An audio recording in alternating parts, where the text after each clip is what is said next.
Hello everyone, I am Zazubar, and welcome to another Legendary Pictures... Wait. Hey! Haven't I done this already? Hasn't the movie already come out?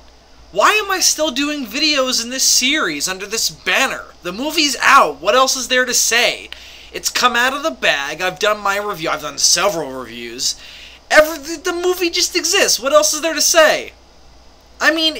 yeah, it's Comic-Con, and a lot of news comes out, and in the past, Legendary has done huge reveals for this Godzilla movie at Comic-Con, but the movie is out already. What could possibly... Oh. They announced sequel news, didn't they? Those crafty mother...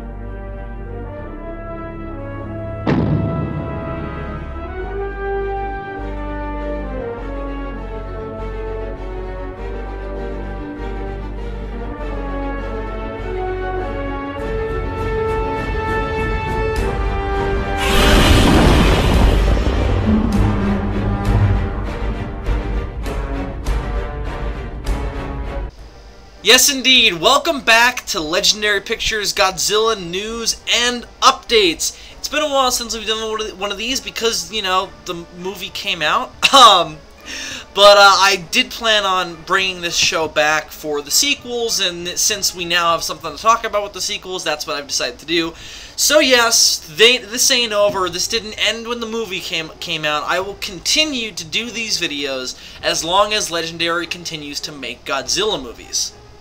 When they stop making Godzilla movies, I'll probably just change the name to whatever company starts making Godzilla movies, whether it be Toho or not. So yes, welcome back to Legendary Pictures Godzilla news and updates. Specifically, welcome to LP Godzilla 2 news. Yeah, we're going to start talking about them sequels. Because, of course, the Legendary Pictures Godzilla movie is out, and thoughts on it have been released. I've given my piece on the film already, not in spoiler detail. As I said in my last update video, that is coming in September when the DVD comes out, so you'll have to wait for that to hear my full analysis. But you guys all know I like the movie, for the most part, and I really liked what they did with the character.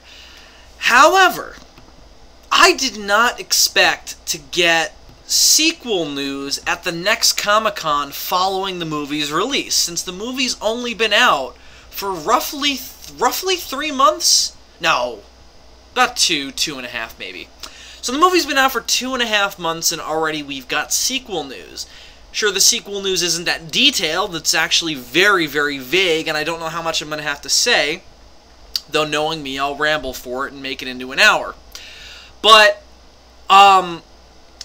I just didn't expect this. However, again, it's not enormous. I mean, it is pretty big news, all things considered, but it's not gigantic, in detail, this will change the face of this franchise. I mean, it might do that, but again, we don't know enough about it. So, without much further ado, let me just tell you guys what exactly Legendary announced at their Hall H panel today at the San Diego Comic-Con, which for the past couple years has been a hotbed of controversy regarding Godzilla fans with what Legendary has shown or hasn't shown regarding their take on the Big G. 2 years ago, they did their first big blowout for the movie. I mean, they started this back when the year the movie was announced, in 2010. I think it was actually 2011 Comic-Con though, when they did their first announcement of it and did their first little thing of it. With those T-shirts and with that little 3D animation they had with the Godzilla T-shirt with the breath coming out. I sound like Jerry Lewis trying to explain this, but I don't mean to. And that was really all they had. And we had a vague idea of what their Godzilla might look like, though. Now, having seen the movie, it looked kind of like that. So the basic body structure was there. The following year, I don't really remember. I don't know if that was... I guess that was the 2012 Comic-Con, and that is, of course, where the first teaser trailer was shown, or the concept trailer, as I guess would be the better term as it's known now, which wasn't leaked until late 2013, which I did a full video on, so no real need to say there. And then the following year, of course, was the big, huge blowout, the summer before the movie was released, when all geek movies get their most and biggest news at Comic-Con, where the audiences at Comic-Con were shown a teaser trailer for the film. Importantly, people who didn't go to Comic-Con weren't shown that until months later. Again, I've done videos on all this, so no need to say it again here. Again, the film has been released. It was very, very successful. That's why we're even having sequel news right now. So it's kind of pointless to go back and talk about the questionable but ultimately effective marketing decisions of Legendary Pictures. So now here we come to this year's Comic-Con, where I didn't expect anything to be talked about Legendary's Godzilla franchise, aside from the fact that the DVD is coming out. Which, of course, for all Comic-Cons, when a movie has come out already and it's had its little run, if the DVD is coming out in the next couple weeks or so, or the next month or two, they do tend to do a little thing for it there. I imagine Legendary will do something similar at New York Comic-Con when the DVD is out already. They'll probably still have some Godzilla stuff, since the film will still be recent. However, I really didn't expect anything about the sequels, because it's not even confirmed what year the movie's going to come out.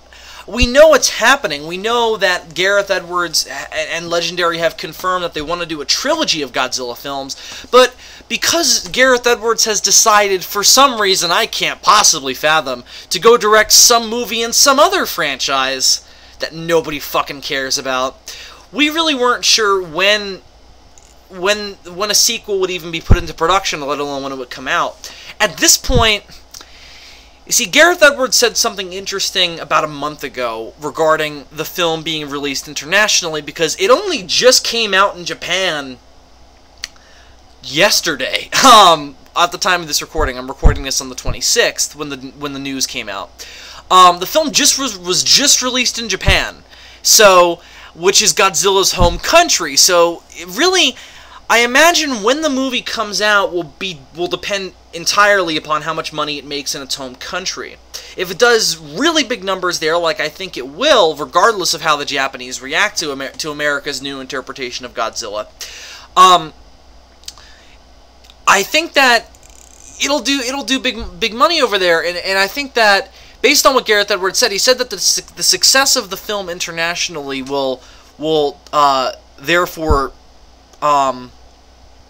make it clearer when the sequel will go into production. So I guess we'll have to wait maybe a month until they'll finally announce, oh, because the movie made the... I think right now, the last time I checked on the movie's box office numbers, it was at about 400 million worldwide, which is pretty good. It's more than I have in my bank account. So I imagine the sequel will come out sooner than later.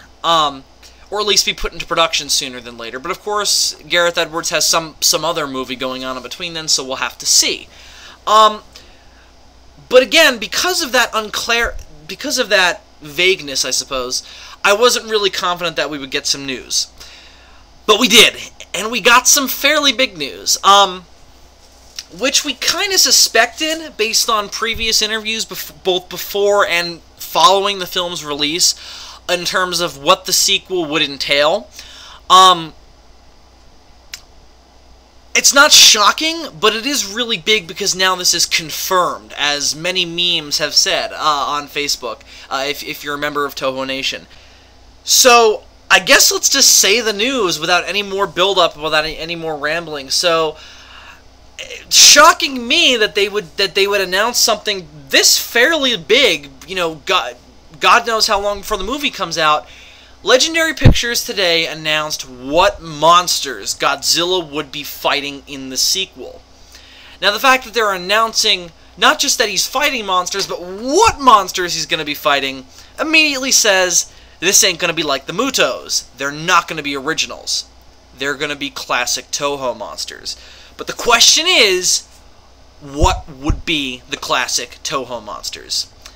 And one tweet later, they told us what classic Toho monsters were going to be appearing in future Godzilla films. I'm not going to say in the sequel, and I'll get to why when I get to the details. I probably should have pulled up the tweet before I started this video. I didn't. I'm really not prepared. I'll pull that up while I'm talking.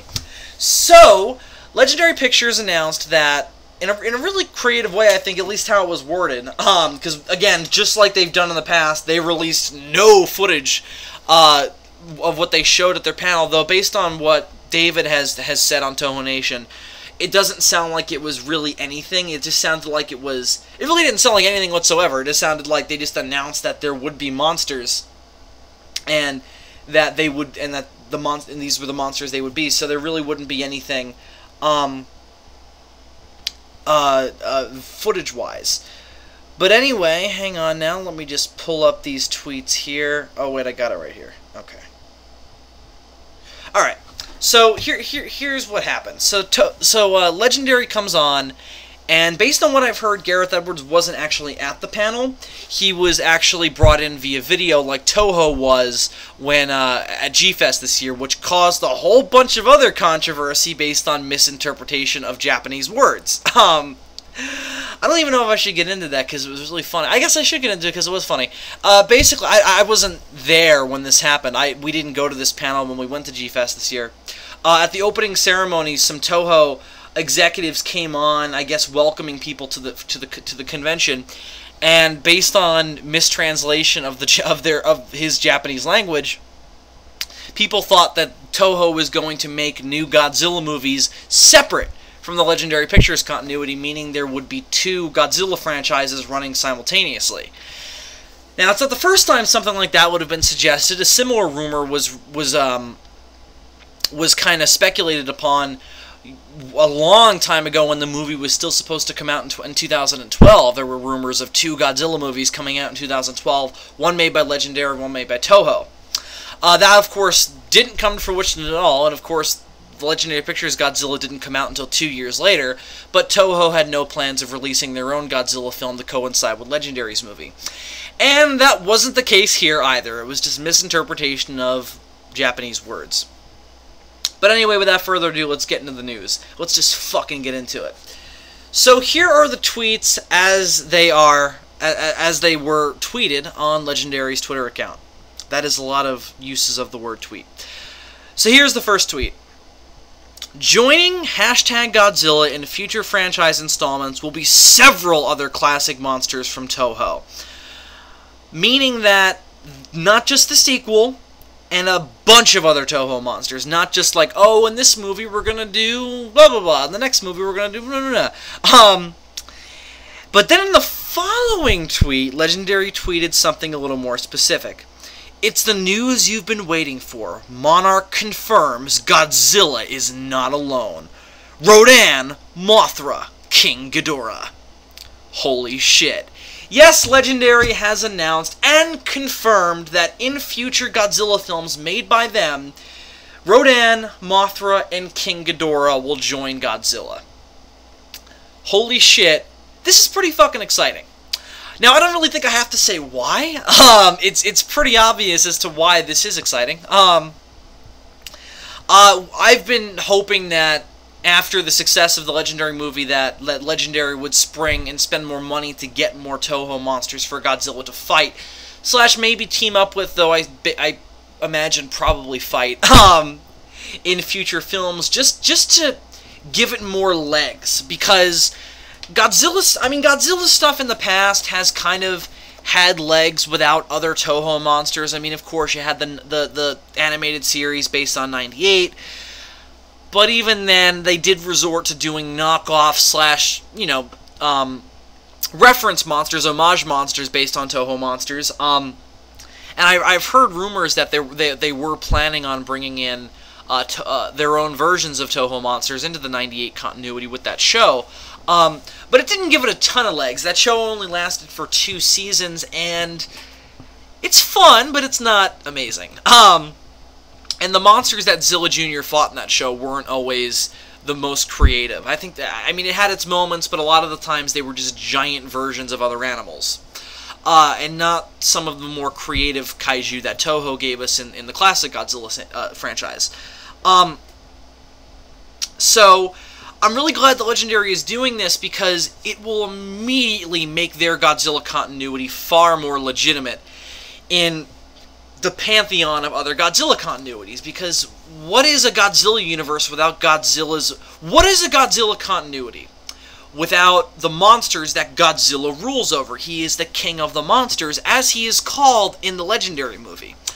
And without his subjects, so to speak, without the contenders to his throne, what makes him such a great king? What makes him so badass? And I'm not saying Godzilla is completely defined by the monsters that he fights. That's certainly not the case in the Legendary movie, and certainly not the case in other films where Godzilla has appeared solo.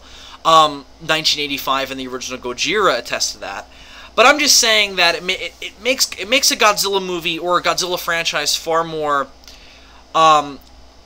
legitimate to fans when there are other Toho monsters in it, because it just makes it feel more classic. One of the things with the new movie is that at points, it doesn't... And this is going to get into review. I'm going to try and not do this. But it feels at points like it's not a tried-and-true Godzilla movie when it's focusing on the mythos. Now, I'm not saying it doesn't feel anything like a Godzilla movie. It certainly does. But what it tends to do is it tends to feel more like a more basic or more general monster movie rather than a specific Godzilla movie when they were focusing on the mythos, which was a lot of that movie. It wasn't until Godzilla started to become more prevalent in the story that it started to feel more and more like a classic Godzilla movie, and it definitely achieved that. Which is one of the best things I love about the movie, is that it really does, after it gets going a little bit, feel like a classic Godzilla movie. I know not everybody's going to agree with that, but I think that I think that if you go back and watch a lot of classic Godzilla, 2014 feels exactly like it should, a modern version.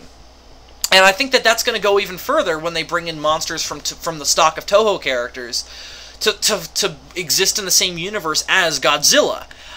It's going to feel far more like a classic Godzilla movie, and again, that's going to make it more legit to Godzilla fans, who Legendary seems to really be going out of the way to please. If you watch the 2014 movie, it is so clear that they were really, really trying hard to make Godzilla fans happy, as well as making it accessible to a general audience, which is the complete opposite of what the 98 movie did.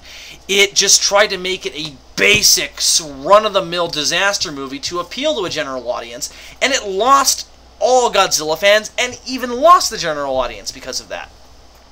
The 2014 movie doesn't do that. It really tries hard to make it feel like we are Godzilla fans making a Godzilla movie, and we want to make that clear.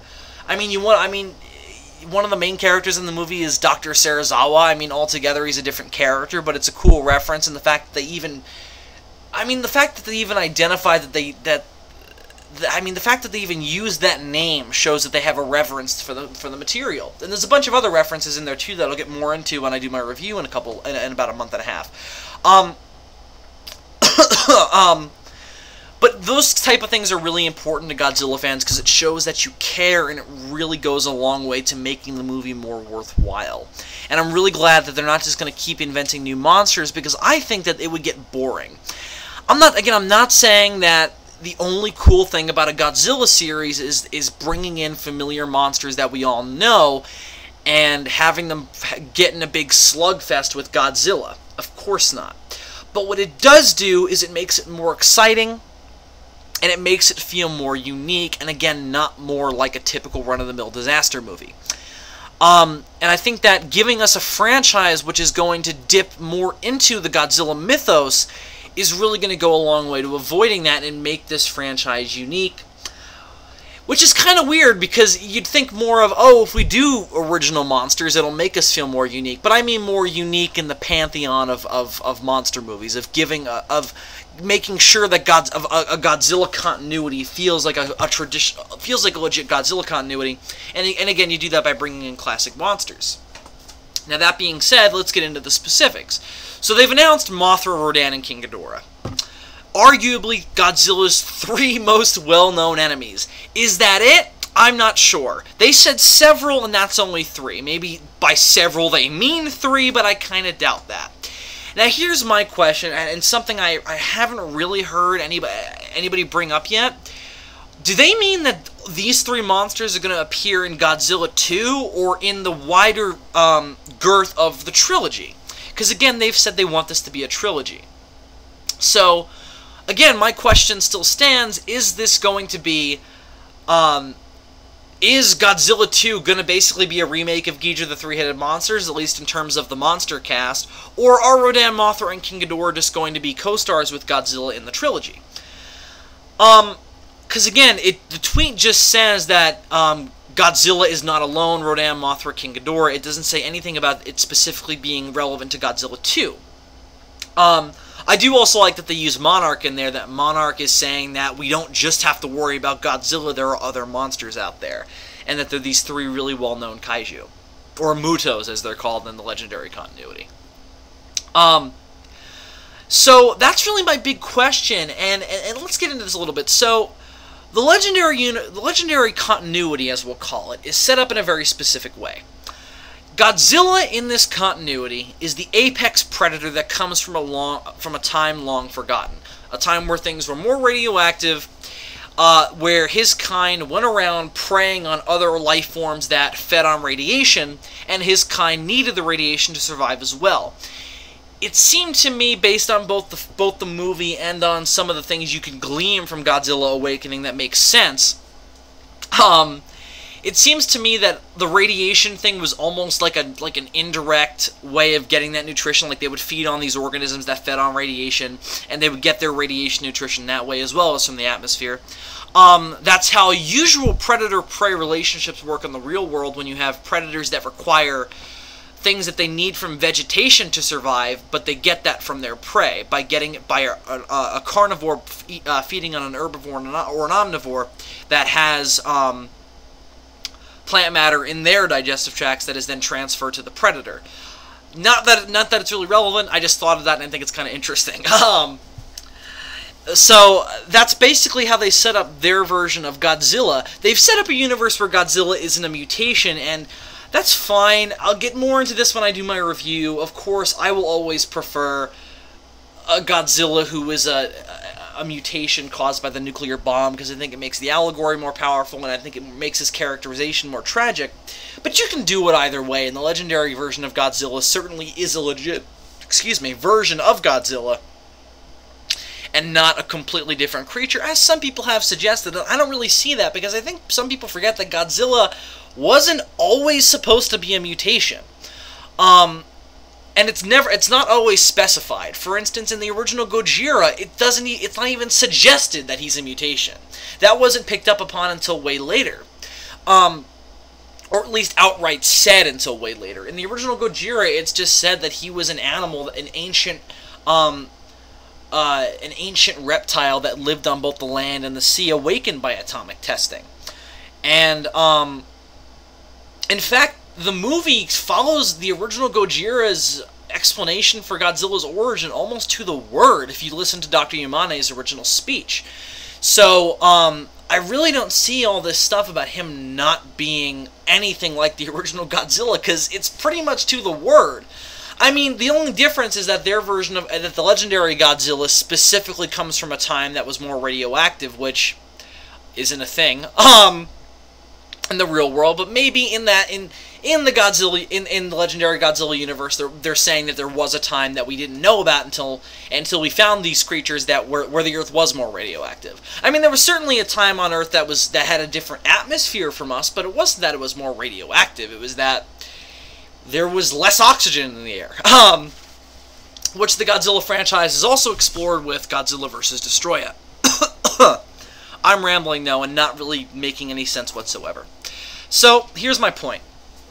They've said, and in the first movie, in the first Legendary movie, they tied Godzilla's enemies to his origin very directly, like I said they should when I did videos about this years ago. In an effort to have the plot make more sense, and in an effort to have Godzilla fight monsters while keeping the story focused on him, which didn't pan out entirely, but again, we'll get into that when we review the movie. So my question is, regarding this, that was the structure of the first movie, that we tied these creatures, the Muto's relationship to Godzilla, with that original, with Godzilla's origin, where they also came from this time where the Earth was more radioactive, and they were creatures that Godzilla's kind preyed upon. and also creatures that, based on Godzilla Art of Destruction, where they had kind of like a competitive edge to them, where Godzilla's kind would feed on them, but then the Muto's kind would also kill Godzillas and use their bodies as nests. It's not said in the movie, but it's implied based on how the movie opens, and also that's how Gareth Edwards explains their relationship in Art of Destruction. We'll get into that when we review the movie, but that's the idea. So my question is, are they going to tie Mothra, Rodan, and King Ghidorah to that origin, and do the same thing with the Mutos, where Godzilla is this apex predator from that time, and these creatures also come from that time, and have some other relationship to them? I wouldn't be opposed to that, but here's my thing. Not every Godzilla monster has to be directly tied to his origin. I said that for the first movie because I think that the first movie needed to really focus on reintroducing Godzilla to the world. And it did that to a certain extent, but again, it lost a couple things here and there in terms of keeping the story focused on Godzilla. But that is definitely the way they should have done it. But you don't have to do that every time. Once Godzilla is established, you can play around with it a little bit. I'm not saying just start having monsters appear at random from completely different places, and the only reason Godzilla fights them is because his name is in the title. But what I am saying is that there are... For instance, let's take the mutation thing. If in this version of Godzilla, the coming out of this time where the Earth was more radioactive is the same thing as a monster mutated by atomic radiation in classic Godzilla continuities like Showa and Heisei, not everything in Godzilla, not all of Godzilla's enemies had to be mutations caused by atomic radiation. A lot of them had that origin. That's, at least in the Heisei series, that's Rodan's origin, though it's not that in the original. They're not all that way. Mothra's origin is completely separate from Godzilla's, and the reason that they fought originally was because she was being used as a... I mean, the whole thing was that she was called upon by humanity to help them fight Godzilla, though there was some very good paralleling between them going on, where Mothra's island was decimated by atomic radiation, and there was kind of some parallels going on where that the life of her and her people were ruined by atomic testing, and Godzilla is the embodiment of atomic testing, so they're tied in that way. But again, Mothra herself isn't explicitly said to be an atomic irradiated animal, though I doubt that's even kind of what's going on. It seems to be a more mystical thing, both in Showa, Heisei, and in those three continuities. So what I'm ultimately trying to say here is that to give Godzilla an enemy, they don't have to be mutations like he does, and in the case of Legendary, I don't want them all to come from this period. And here's why. That just seems so convenient to me that so many of these creatures would have survived and be awakened just after the Mutos. It just seems too convenient to me. What I would really like to see is more of a consequence of the actions of Godzilla and of the humans in the first movie, somehow leading to the awakening of these new creatures, or even perhaps the creation. I'm not sure how, and here's my ultimate point. If they're going to do all three of these monsters in one movie along with Godzilla, I think that giving them all the same origin would be weird. They definitely need to be linked, but I don't think they should all come from this period where the Earth was more radioactive, is basically my point. Particularly Mothra. King Ghidorah, we'll get to Ghidorah. You know what? Fuck it. I'm kind of rambling, and I really want to hammer this point home, so we'll go case by case. Let's start with Mothra, though, because this is something that she's the biggest one for me that really needs to avoid this. I really don't want Mothra to come from that period, because Mothra, what people forget is that Mothra wasn't always a Godzilla monster. She came from her own movie and was then, in a similar style to King Kong vs. Godzilla, crossed over with Godzilla, which is something that not everybody remembers. I mean, sure, she was a monster that was made by the same company, unlike Kong, but the whole premise of Mothra vs. Godzilla was the same as King Kong vs. Godzilla. Take two very popular monsters and have them beat the shit out of each other. The difference, of course, is again that Mothra was created by Toho, and because of that, she was able to be indoctrinated into the Godzilla universe, and due to Godzilla being more popular than she was, at least that's how it became over time, she became an aspect of his universe rather than, say, he becoming an aspect of hers. Though they both share a world, I mean more of which monster is more prominent. Meaning Mothra appears in Godzilla sequels, not Godzilla appearing in Mothra sequels. And also, Mothra's origin hasn't really changed much in many of the incarnations she's been in. It's usually pretty consistent.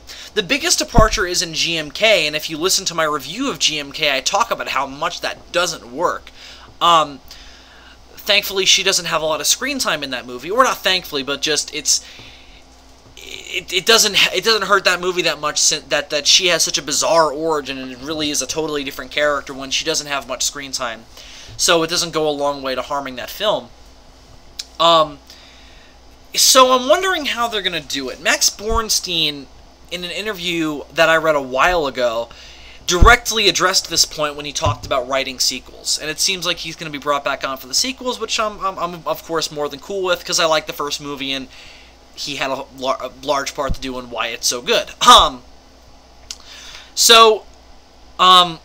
What he said was that when asked about doing Mothra in a Godzilla sequel, he was more than happy to do it, but it would have to be done in a way in a similar vein to how the Joker was handled in The Dark Knight. You keep the essence of the character the same, but you make it fit your continuity better, in this case making it more realistic.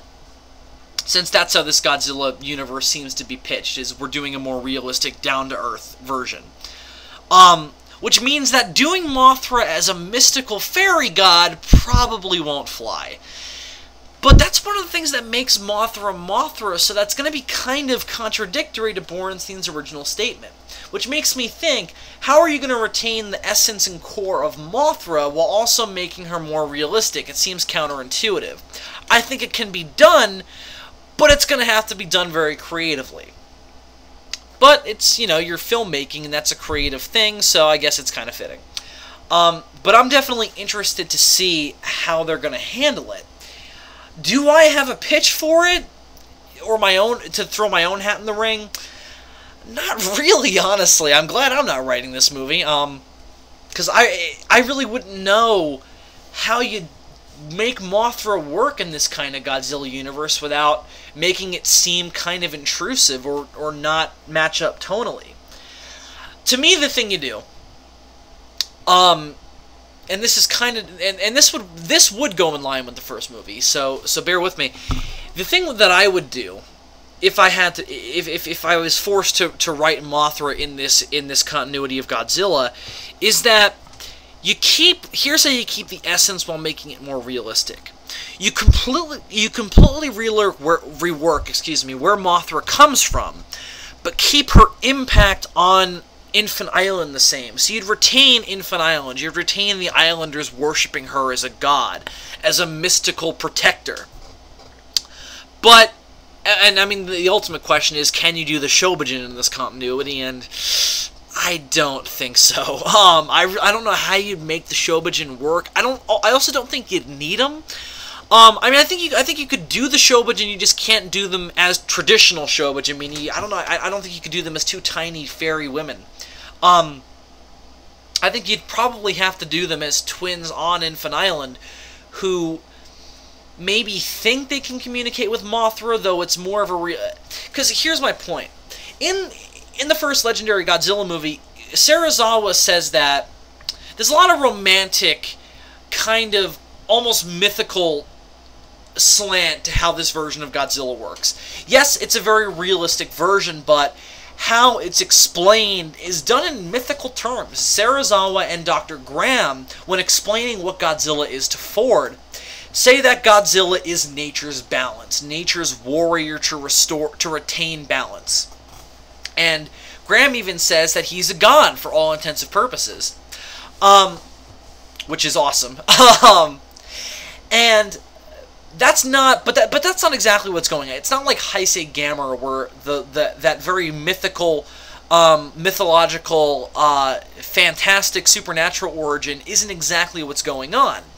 Godzilla is just an animal that happens to... He's the ultimate apex predator. He's the largest animal on the planet, and he's the top of the food chain. So the whole idea is that Godzilla is defending his food chain by keeping everything in balance. That's what an apex predator does. It keeps the entire ecosystem in check. If you lose that apex predator, the entire ecosystem falls apart. Mainly, its prey run out of control, which is exactly what almost happens in the first movie, when the Mutos are reawakened and their population would threaten the entire ecosystem that Godzilla protects. So, Godzilla isn't actually a god. He's not actually a warrior for nature. He's an ancient animal. He's an ancient predator.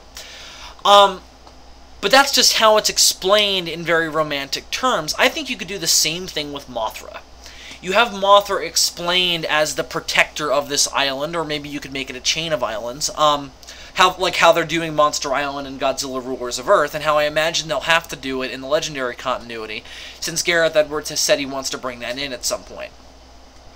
I guess we'll talk about that too once I finish on this. Anyway, so that's how you'd really have to do it. So that's how you retain the essence of the character while making the origin more... But again, I don't know what the origin would be is the problem. Because it's just so weird, because Mothra's origin has always been very, very vague. We don't know why she's a giant moth, we don't know why she protects Infant Island, though maybe that's explained in the Rebirth of Mothra trilogy, which I've only seen the first of, and it's been years since I've seen that. But I finally sat down and watched the original Mothra recently, and it's never explained where she comes from. It's just that she exists, and this is her purpose. Now, I'm not saying you have to get into every single nitty-gritty piece of her origin in this movie, but you need some kind of explanation from where this giant moth that feels the need to protect this island comes from. Or at least, you'd have to give an interpretation of it by the Islanders or by Dr. Serizawa, since it seems like Monarch is going to come back. Also, it would definitely be cool if the whole name of the organization being Monarch was somehow connected to Mothra, but I doubt that. But that is kind of cool. And based on what I've read, that was an intentional kind of connection when they named Monarch. So we'll see if that gets brought up in the sequel. I'm just interested to see how they're going to do it, because in a way they've kind of turned Godzilla into a worldwide version of Mothra in this continuity by making him nature's balance. Because that's kind of what Mothra is in most classic Godzilla and Mothra stuff. For instance, in Battle for Earth from '92, that's exactly what Mothra is. She represents the harmony of Earth, and when harmony is thrown out of whack, she wakes up to try and restore it, which happens in that movie. And Batra is the darker part of her, which tries to force that. Mothra is more about the equilibrium. Batra is more about forcing nature onto the imposing factor, in that case, humanity. So maybe they'll do something. I think it would be cool to parallel Godzilla and Mothra in that way. They're both creatures that keep nature in balance, though maybe the way they do it is different. Godzilla does it through violence. Maybe Mothra does it through some other means, but since she's never been a violent creature in any other continuity, so I hope that that's retained. I hope that she's not just a giant killer moth that happens to be called Mothra. I hope that they retain that she's more of a benevolent creature. But again, we'll have to see. Mothra is just a weird choice to me. I'm more than happy that she's being used, but she is kind of an odd pick, because just her origin would be so hard to handle in a realistic continuity like this. But it looks like she's being done, so we'll have to see. So with that being said about Mothra, let's move on to Rodan. Rodan's a no-brainer. Rodan, I think you could very much so keep him just giving him the same origin as Godzilla, where he was a creature that was from that time of Earth where everything was more radioactive and he was a flying predator. I think that would be more than okay to do. Because that's kind of Rodan's origin in the first place, so doing that, you'd actually keep it more in line with the original. Also, Rodan's origin just isn't very complicated in the first place. At least in the original Rodan, it's not. And again, like Mothra, Rodan was a monster who had his own movie and then got indoctrinated into the Godzilla continuity and Ghidorah the three-headed monster, and since then has again become part of Godzilla's universe rather than Godzilla becoming a part of his, just like Mothra. Which I think that makes more sense with Rodan, because Rodan is like, I think I answered this question on a Q&A once. Rodan, could you do a sequel or remake to Rodan? And my answer was totally, I just don't know what you'd do with it, because the first Rodan movie, while really, really good, is very, very simple. And I'm not sure how exactly you stretch that premise out to more films. That's why I think Rodan works better in the context of Godzilla. So we'll have to see. So he's kind of the no-brainer. You give him the same origin. What you could do that's kind of interesting and keep it in line with how he and Godzilla are portrayed in the original Ghidorah is have them both be competing with each other as the top predator. Have them both come from the same time and make them rival apex predators, where Rodan is the terror from the sky and Godzilla comes from beneath the depths, and when they come into conflict, they come into a hard conflict. Their fight was very, very good. Their whole conflict with their competitive nature with each other was great in the original Ghidorah, and I'd like to see that handled here. Again, not that I'm saying this is going to be a remake of Ghidorah the Three-Headed Monster. I don't think that at all. But it is interesting that the three monsters they've decided to use for the sequel are the three that co-starred with Godzilla in Ghidorah the Three-Headed Monster, and I think that lifting the dynamic from that movie would work best. Again, I don't really know how else you'd do it, because that's the way it's always been done when Godzilla and Mothra are, when Godzilla and Rodan fight in a movie. Even when Rodan was brought back in the Heisei series, that's how they did it, with he and Godzilla competing over the egg on that island, where Rodan hatched from, and he was mutated by atomic radiation. So I think that linking their origins and have them be that would be really, really cool and work very, very well. Aside from that, Rodan is kind of a blank slate. You could really do whatever you want with them. I mean, in the original film, they are portrayed, since there's two Rodans in that movie, as being very, very tragic creatures because they're out of time, and they're awakened into a world that they're not familiar with, and have to try and survive in that new world, and they're not wanted, and they're ultimately killed. In fact, there's a little bit of that kind of going on in the new Godzilla, where, in a weird way, the plot structure of the original Rodan is kind of prevalent is kind of present in the new Godzilla as well, where you've got Rodan's prey waking up first, and that being the first thing that humans interact with, whereas in the new Godzilla you had the mythos waking up first and then awakening Godzilla. I mean, that's not exactly what's going on in Rodan, but it's kind of similar. So I almost think it would be best to keep their origins similar and then parallel them. Have Godzilla and Rodan be two sides of the same coin, where they're both apex predators. They both just fight for different ecosystems. I think that'd be kind of cool. And they have to fight together to protect the ultimate ecosystem, the whole world at large, from a larger enemy, which in this case would probably be King Ghidorah. So let's get to King Ghidorah then. So King Ghidorah is Godzilla's Joker. He's his archenemy. He's he's not the most powerful Godzilla monster aside from Godzilla, but he's always given Godzilla the most trouble. And of course he's Godzilla's archenemy. They go together like the yang to Godzilla's yin, or the yin to the yang.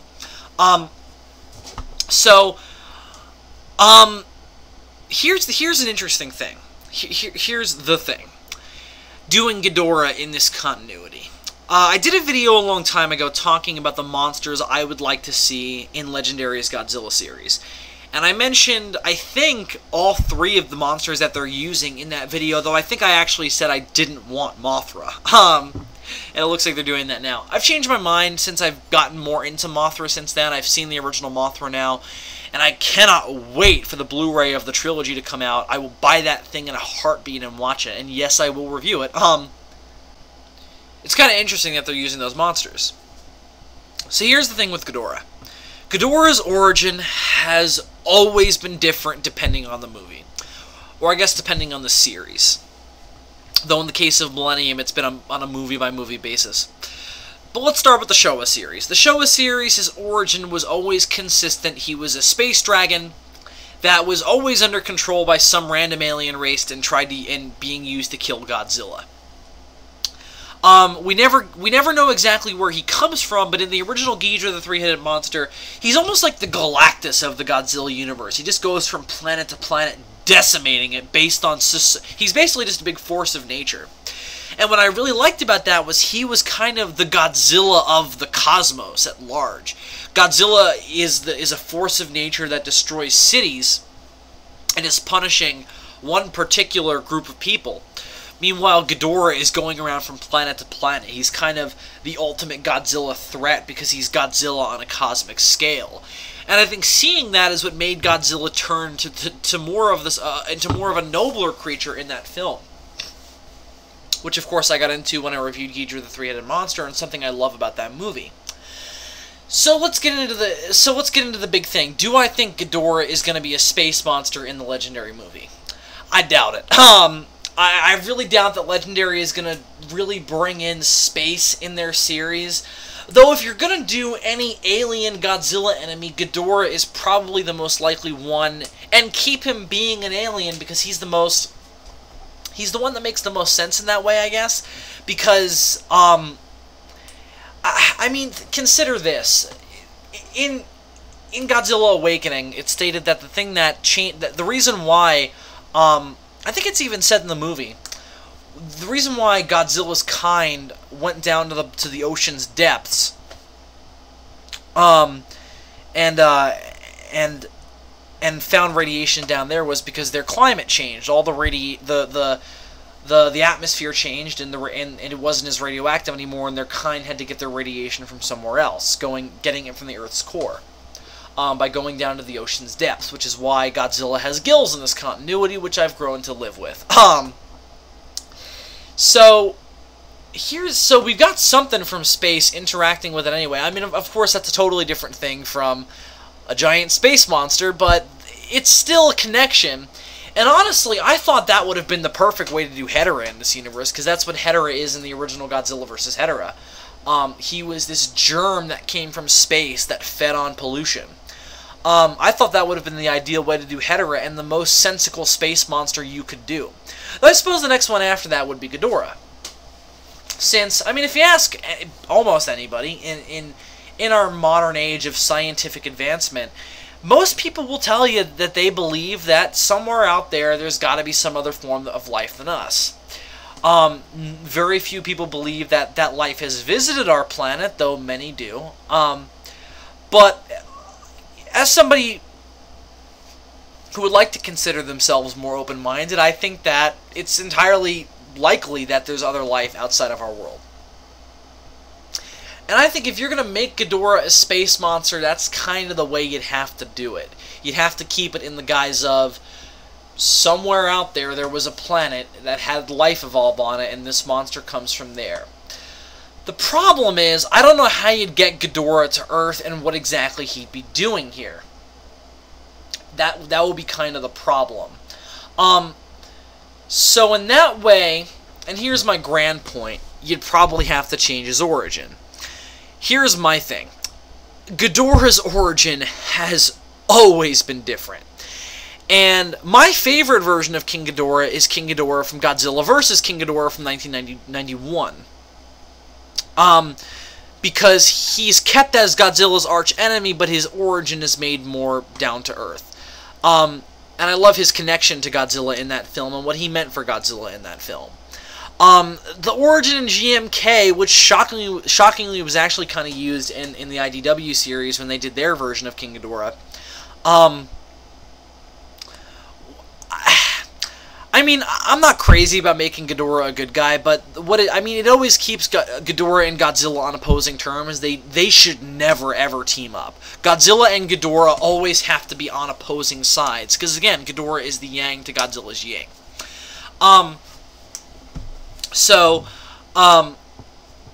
No matter what you do, you have to keep Godzilla and Ghidorah on opposing terms.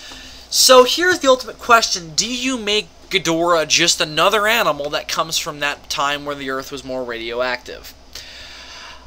I think that could be done. I think that'd be really uninspired. Here's what I think you ought to do. Because here's how Ghidorah comes off to me. Ghidorah is the ultimate Godzilla. And here's what I mean by that, as I just kind of explained when I said why they work so well as enemies. Ghidorah is the cosmic version of Godzilla in the Showa series.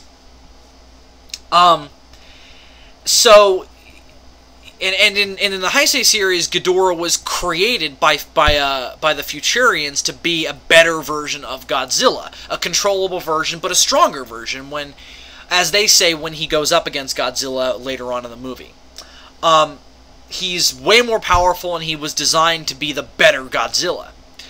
So again, he's kept this in that way. So here's what I think you ought to do. You have Ghidorah based on a creature that comes from that time, perhaps on an animal that was a competitor with Godzilla, some kind of reptile that Godzilla competed with as the apex predator for food sources and resources. But then, and maybe this will sound almost too pseudoscientific for this continuity, but come on, it's Godzilla. Pseudoscience is required. You can maybe have Ghidorah be biologically engineered by men to be the better Godzilla, because as Gareth, and this wouldn't even be entirely out of the realm of possibility based on something Gareth Edwards said. He said that the way he wants this franchise, the direction he wants this franchise to go, is it needs to come to the point where man feels the need to make their own Godzilla. They want that power. They want that ability to just change the course of nature with their own version of Godzilla, because Godzilla is the ultimate animal. He's the king of the monsters, and they want to control that kind of power. And ultimately they need to pay for that, and that is the ultimate message of Godzilla. Man's attempt to change, alter, or control nature always needs to blow up in his face. And I think Ghidorah might be a kind of interesting way to do that, since, again, he's always been Godzilla's archenemy. And having him be a weapon, or just a creature created by man to be the better Godzilla might be kind of interesting, and would line up with every other version, with the exception of GMK. GMK is weird. In GMK, he's a guardian monster, and what makes him the antithesis of Godzilla is that he defends the homeland while Godzilla wants to destroy it. GMK just only kind of works in its own GMK way, and I know that's something that a lot of people find unforgivable about it, but I actually enjoy that. Especially in a series where it was always kind of pitching itself as Godzilla anthology. But anyway. So, I think that if you do Ghidorah in that way, in the Legendary continuity, it might be kind of interesting, and again, it would kind of shake things up, and not make every single monster Godzilla's going to fight just an animal that comes from that time when the Earth was more radioactive. That's going to get boring real quick if that's what they decide to do with every single monster he fights.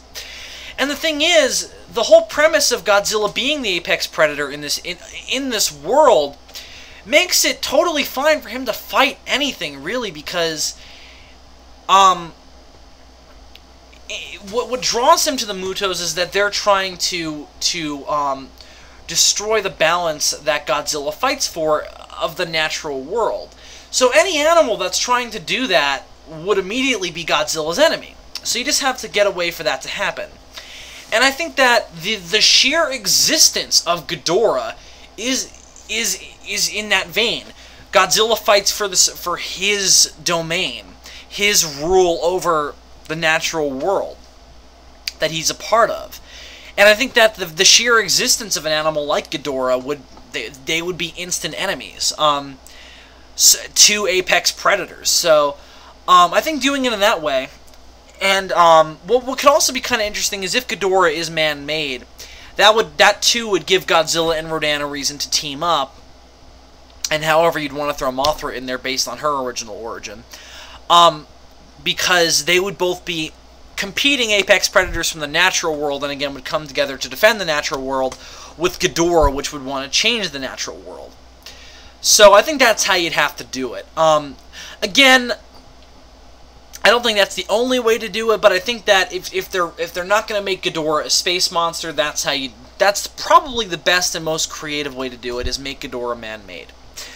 But again, we'll have to see. Again, this news is so vague, it could kind of mean anything. And I'm not even entirely convinced that we're going to see all these monsters just in Godzilla 2. Though Edwards has said that he wants the sequel to kind of follow Destroy All Monsters, where there's a monster island and that the whole world is threatened by the appearance of a whole bunch of monsters, so maybe that's what we'll get. But again, we'll have to see. We just don't know enough at this point. So this video was really fucking long, so based on the fact that we don't have that there's not really anything else to go on, I'm going to wrap this video up by saying I am really, really excited. I'm really, really glad that they're springing for Toho monsters, because that's going to give this franchise legs, make it just more interesting, and give Godzilla some creative new enemies to fight. So, Mothra, Rodan, King Ghidorah are confirmed for Godzilla sequels.